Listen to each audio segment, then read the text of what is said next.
آج کل ولیوں کی بے ادبی کی جا رہی، ولی کی بے ادبی کفر تک لے جاتی، کافر بناتی ولی۔ ڈائریکٹ ولی کی بے ادبی پہ کفر کا حکم ہم نہیں دیتے، لیکن آگے چل کے آدمی کافر ہوتا ہے، نقصان چھوٹی بلا بڑی بلا تک لے جاتی ہے۔ اس پر ایک مختصر سی بات کر کے میں آگے بڑھتا ہوں، اینڈ کی طرف بڑھوں گا، بس 2 ہی باتیں کر کے آگے بڑھوں گا، لیکن آپ توجہ فرمائیں۔ سرکار غوث اعظم شیخ عبد القادر جیلانی کا ذکر آیا۔ ولایت کی دنیا میں امت محمدیہ میں اس سے بڑا ولی کوئی نہیں، جن کو ولی کہا جاتا ہے اس امت میں ایسا، بلکہ حضور سے پہلے جو امتیں گزری ان میں بھی ایسا ولی نہیں گزرا۔ غوث پاک ہے۔ جس دن لوگ غوث پاک کو جان جائیں گے، مان جائیں گے، اس دن معاملہ ہی کچھ جدا ہوگا۔ ولایت کی دنیا میں یہی ایک ولی ہے جس کو یہ حکم دیا گیا کہ آپ کہیں کہ میرا قدم ہر ولی کی گردن پر ہے، اور ان کے لیے سارے ولیوں نے اپنی گردن کو جھکا دیا۔ میں غوث پاک کے لیے کیا بیان کروں، وقت تو اتنا نہیں ہے، لیکن اتنا ضرور کہوں گا کہ جب غوث پاک خطاب کرتے ہیں تو ان کے خطاب میں برکت عطا کرنے کے لیے مصطفیٰ جان رحمت خود تشریف لاتے ہیں، مولا علی خود تشریف لاتے ہیں، انبیاء کرام خود تشریف لاتے ہیں۔ ایک دن حضرت موسیٰ علیہ السلام سے حضور نے پوچھا، موسیٰ تمہاری امت میں ایسا ولی ہے؟ تو حضرت موسیٰ کہتے ہیں یا رسول اللہ میری امت میں کیا کسی امت میں ایسا ولی نہیں ہے، یہ غوث پاک ہے، بڑی ہستی ہے۔ غوث پاک رضی اللہ تعالیٰ فرماتے ہیں مصیبت میں جو میرا نام لے گا میں اس کو یہ بشارت دیتا ہوں کہ میرے نام لینے کی برکت سے اس کی مصیبتیں دور ہو جائے گی، تکلیفیں دور ہو جائے گی۔ اور یہ بالکل جو ہے وہ اللہ اکبر بارہا کا تجربہ ہے۔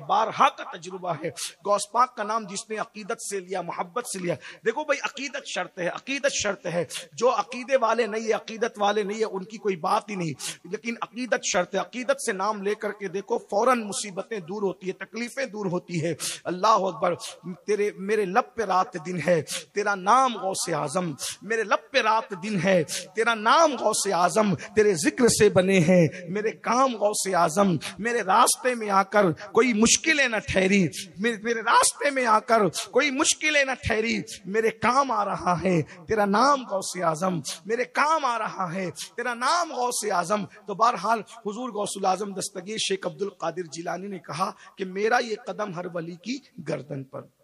اس میں ایک صاحب تھے، وہ ولی تھے۔ دیکھو ولی بھی ہو کر غوث پاک کی بے ادبی کرے تو انجام کیا ہوتا ہے، توجہ کریں۔ اگر عام بندہ جس کو کچھ آتا جاتا ہی نہیں، وہ غلطی، یہ جو سزا اللہ دیتا ہے نا، آقا علیہ السلام حدیث قدسی بیان کرتے بخاری میں، اللہ فرماتا ہے من عاد لی ولیجا فقد آذنتہ بالحرب، جو میرے ولی سے دشمنی کرے گا میں اس کے ساتھ اعلان جنگ کرتا ہوں۔ ولیوں کے خلاف بکواس کرنے والوں کا انجام بڑا خطرناک ہوتا ہے۔ آج لوگوں کو اچھا لگتا ہے، ادب نہیں کرتے، برباد ہوتے ہیں، تباہ ہوتے ہیں۔ وہ بندہ ولی تھا، لیکن جب غوث پاک نے کہا کہ میرا یہ قدم ہر ولی کی گردن پر ہے، تو اس نے کہا میں بھی ولی، وہ بھی ولی، ان کا قدم میری گردن پر۔ اور اس نے فوراً جب یہ کہا کہ ان کا قدم میری گردن پر، غوث پاک کہتے ہیں نظر تو الی بلاد اللہ جمعا، کہ میں اللہ کے شہروں کو ایسے دیکھتا ہوں جیسے تم ہتھیلی پہ رائی کا دانہ دیکھتے ہو۔ غوث پاک کو کشف کی حالت میں پتا چل گیا کہ اس نے میرا قدم اپنی گردن پہ لینے سے انکار کیا۔ غوث پاک نے وہی کہا جس کی گردن پر میرا قدم نہیں، اس کی گردن پر سور کا، خنزیر کا قدم ہو۔ یہ اللہ والوں کی پھر دعا اور بد دعا، اور پھر ان کی مسکراہٹ اور ان کا قہر ایک ہے۔ اتنا کہہ دیا، جب اتنا کہا، بڑا عالم، بڑا پیر، بڑا مرشد کہلانے والا ایک دن نکلا تو ایک لڑکی سے آنکھیں چار ہوگی، مختصر کہہ رہا ہوں، آنکھیں چار ہوگی۔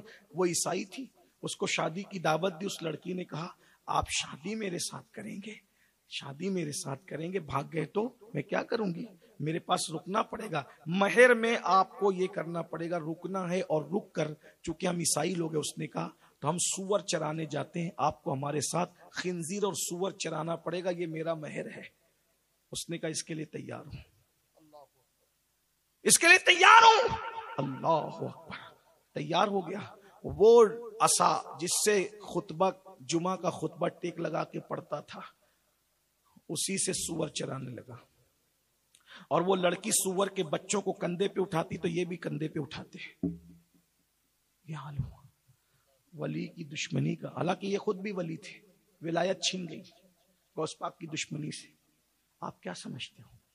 آج تو ولیوں کو, نبیوں کو, صحابہ کو, اہل البیت کو ایسے ہی سمجھا جائے. میں لوگوں سے سوچتا ہوں جو غوث پاک کی بے ادبی کرے اس کا یہ انجام ہوتا ہے, سور اس کی گردن پر ہے.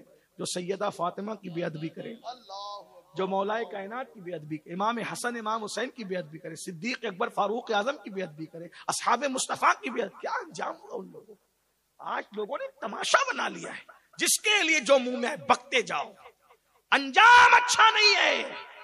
اگر کسی کا ادب نہیں کر سکتے کم سے کم بے ادبی بھی مت کرو, چپ رہا کرو, زبان کو کنٹرول میں رکھو. زبان ہے. اللہ کے رسول علیہ السلام سے پوچھا گیا یا رسول اللہ کیا قیامت میں زبان کا بھی حساب ہوگا؟ آقا نے فرمایا او انس, زیادہ تر لوگوں کو جہنم میں جو چیز لے جانے والی وہ انسان کی زبان ہے. زبان سے بڑھ کر کوئی جہنم میں لے جانے والی چیز نہیں ہے. زبان کو کنٹرول کرو. یہی زبان ہے اس سے غیبتیں کرتے ہو, یہی زبان ہے اس سے چغلیاں کرتے ہو, یہی زبان ہے اس سے گالیاں دیتے ہو, یہی زبان ہے اس سے پتہ نہیں کیسی گندی گندی باتیں کرتے ہو. یہ زبان پکڑ کے کہا گیا یہ زبان ٹھیک رہی تو انسان ٹھیک ہے, اور یہ زبان بگڑ گئی تو انسان بگڑ گیا. اللہ اکبر. ایک بزرگ کے پاس ایک جانور ذبح ہوا تو انہوں نے اپنے مرید کا امتحان لینے کے کہا سب سے اچھی چیز اس جانور سے نکال کے لا. وہ زبان اور دل لے کر آیا, سب سے اچھی چیز. شاباش جی تو نے صحیح کیا. پھر دوسرے دن جب بکرا ذبح ہوا تو کہا کہ اس سے سب سے بری چیز لے کے آ. وہ زبان اور دل ہی لے کر کے آیا. شاباش جی دیکھیں میری تربیت کام آ گئی. سب سے اچھی چیز زبان, سب سے اچھی چیز دل. سب سے بری چیز زبان, سب سے بری چیز دل. ہاں, جس کی زبان اور دل سنور جائے وہ ولی ہو جاتا ہے.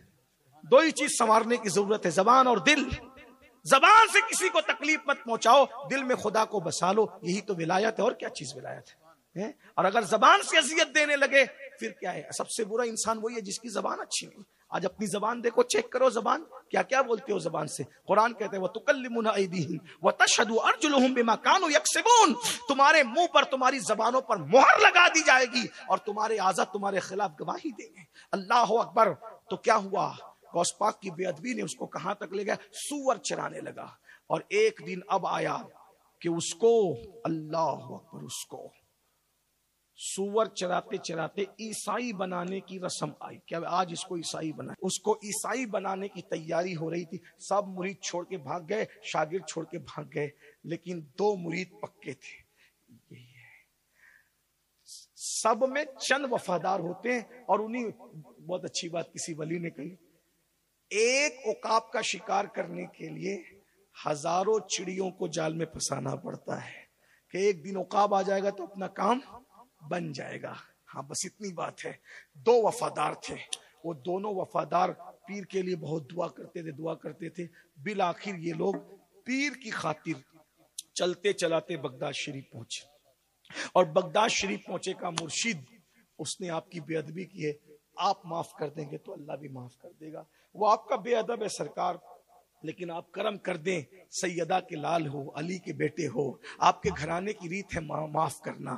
تو بس اتنی گزارش کی, کہا جاؤ اس کو لے کر کے آؤ. اور جیسے ہی غوث پاک کی توجہ ہوئی, اس کے ہاتھ پہ سور کا گوشت رکھا گیا اور اس کے ہاتھ میں شراب دیا گیا. اب اس کو عیسائی بنانے کی تیاری ہو رہی ہے, لیکن جیسے ہی سور کا گوشت ہاتھ میں آیا, شراب ہاتھ میں آیا, ادھر غوث پاک کی توجہ ہوئی, ہاتھ کانپنے لگے, شراب بھی گرا اور سور کا گوشت بھی گرا, اور وہ وہاں سے بھاگا. اور اٹھ کر کے بھاگا جب تو مریدین ملے. ملنے کے بعد کہا مرشد سے ہم اجازت لے کر آئے ہیں, چلو چل کے معافی مانگ لو. اور اس کے بعد جب وہاں گیا تو منہ کالا کر کے گیا, تاکہ مجھ جیسے کی سزا یہی ہونی چاہیے. غوث پاک کی محفل سجی تھی, منہ کالا دیکھا تو کہا جا منہ دھو کے آ. منہ کیا دھویا, اللہ نے اس کا دل دھو دیا. ولایت جو چھینی تھی ولایت بھی مل گئی. اللہ نے جو ولایت چھین لی تھی ولایت بھی واپس عطا فرما دی. دیکھو یہ غوث پاک کی بے ادبی کا نتیجہ کہ ولایت تک چھین لی جاتی ہے. آج کل لوگ غوث پاک کو بھی پتہ نہیں کیسے کیسے مذاق اڑاتے ہیں, کیسی کیسی باتیں کرتے ہیں. یاد رکھنا, اپنی اوقات, اپنی حیثیت, اپنا علم اپنے پاس رکھو. یہ وہ لوگ ہیں ان کی عظمت تک پہنچنے کے لیے کم سے کم ولی بننا پڑتا ہے. جو ولی بنے ہیں وہ غوث پاک کے آنگن میں جھاڑو دیا کرتے تھے. جو ابدال بنے وہ غوث پاک کے آنگن میں جھاڑو دیا کرتے تھے. بلکہ بزرگوں نے لکھا ہے غوث پاک کے آنگن میں جھاڑو دیتے دیتے لوگوں کو ولایت ملی ہے. ولیوں کے آستانے پہ خدمت کرتے کرتے لوگوں کو ولایت ملی ہے.